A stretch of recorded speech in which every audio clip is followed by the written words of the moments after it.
Good day everyone, this is Volleyball Trending PH and I am Liam Lanan Valera, voice artist of this channel.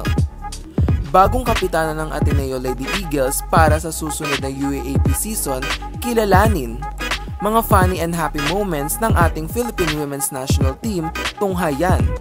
Ngunit bago natin pag-usapan yan ay huwag mong kalimutan mag-subscribe at i-click ang notification bell para lagi kang updated sa aking upcoming videos. Kaabang-abang ang susunod na season ng UAAP dahil sa matagal itong naantala dulot ng COVID-19. Kaya naman maraming mga fans ito ang hindi na makapaghintay sa pag-ere ng liga.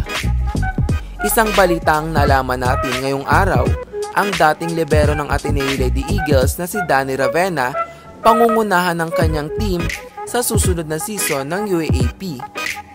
Nababalita nga na ito ang next captain ng Ateneo Women's Volleyball Team.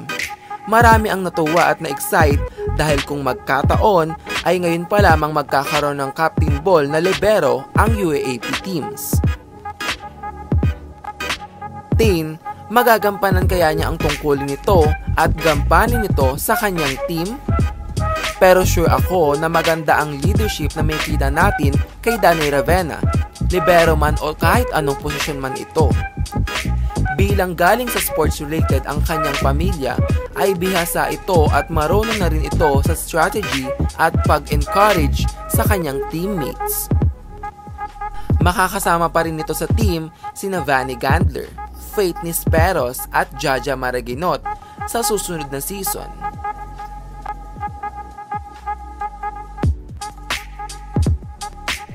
Second volleyball update. Trending sa TikTok ang mga funny and happy moments ng ating Philippine Women's Volleyball Team. Nasa Lipa, Batangas ang mga ito upang mag-training at paghandaan ang gaganaping AVC Cup 2021. Ngunit para matanggal ang pressure ay dinaan na lang nila ito sa TikTok videos. Watch their TikTok compilation.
So that it's for today's video mga ka-trending. Don't forget to subscribe at pindutin ng notification bell para lagi kang updated sa aking upcoming videos.